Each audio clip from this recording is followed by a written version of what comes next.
Okay. What are your main influences? Who has influenced you in your work and growing up working with comics? Well, if I go all the way back to the beginning, it would be John Byrne.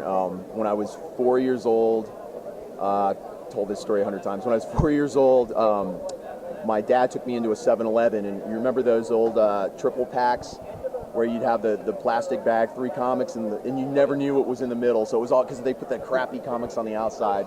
So you're always sitting there and you're trying to get an idea what it was. It's just a crapshoot. Well, the comic in the middle that day was an old Charlton Comics E-Man, Joe Staten E-Man, and it had the John Byrne Raj 2000 story in the a backup story. And it was the Wuthering Heights story for you John Byrne fans out there. So I got it, and something about the art, and this is John Byrne in his infancy, but even then, something in the art just really grabbed me, which I think is a little odd for a 4-year-old kid. And I ran home, I just devoured it, and just started trying, got out my pencils and really started drawing that day. And I think I even told my mom that day that I wanted to be a comic book artist when I grow up. And so then I was like, I was very aware of who this John Byrne guy was, and there wasn't that much stuff. I think it was like Space 1999 and a lot of the Charlton stuff out there at the time. But then that really got my head into comics. Then my mom went out and bought me a lot of those old pocketbook reprints of the old, Kirby Spider, or the Ditko Spider-Man, the Kirby Hulks, all that stuff. So I kind of started backtracking and picking up a lot of the older 60s stuff. And at the same time, the one consistent thing was John Byrne through all the way through like high school. And I basically just grew up trying to ape him. And I think I grounded some of my fundamentals in his work. And once I got out of high school, I went to college at UCF, University of Central Florida in Orlando. Went through the drawing program there, which was very geared towards the classical approach to drawing. A lot of life drawing, but a lot of the more classical techniques. And got my work ethic there. And while I was there, I got hired at Extreme Studios at Image by Rob Liefeld.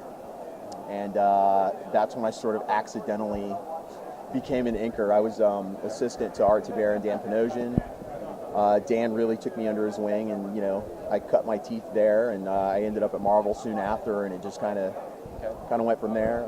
As far as inking influences, I've got the guy like Scott Williams. I'm on record as saying Scott Williams is the greatest inker to ever sling ink ever, and I realize what I'm saying when I say that, because I know there's a lot of people out there freaking out, but bar none, all-time best inker. He can do it all, and he can do it better than anyone.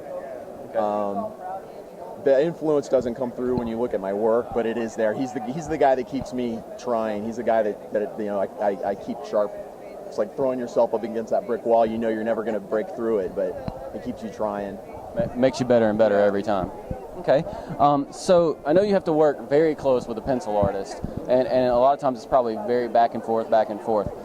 What's your best experiences working with pencil artists, and how do you like working that closely in that kind of dynamic? Oddly enough, again, considering I spent the last 12 years with Chris Pichello, we are close. We're good friends, but we don't work that closely anymore on a day-to-day basis. One of the reasons I've been able to last as long as I have with him is he's a real artist, and he really appreciates art in the process and the thought process and the philosophy behind it. And he's a deep guy. I think he's like probably the most purely creative artist in comics today. But he's always been really supportive of me in allowing me to express myself through my inks with his pencils. He's always he tends to, at times he can be very tight when he needs to be, but he can be very loose, which really allows me to actually draw.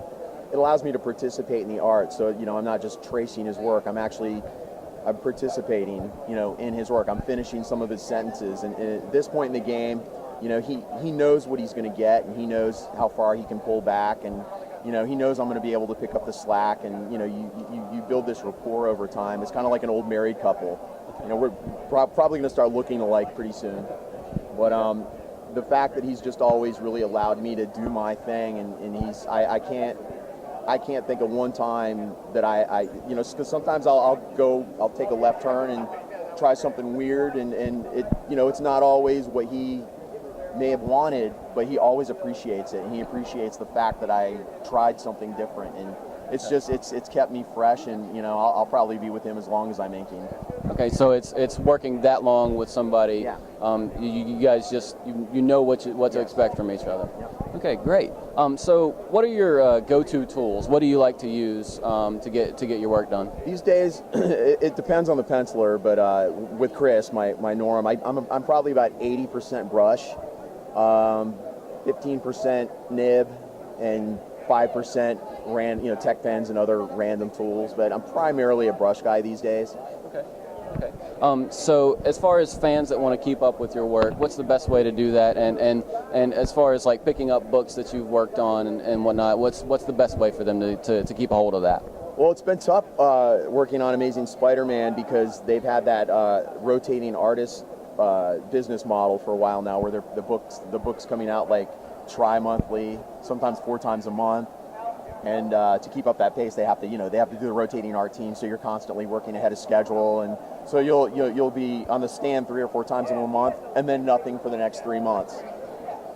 It's not for everybody. I was never wild about it. I know Chris was never wild about it. We were very wild about the book. We love Spider-Man. We love working on Spider-Man. We're sad to not be on it anymore, but we're not going to miss the business model.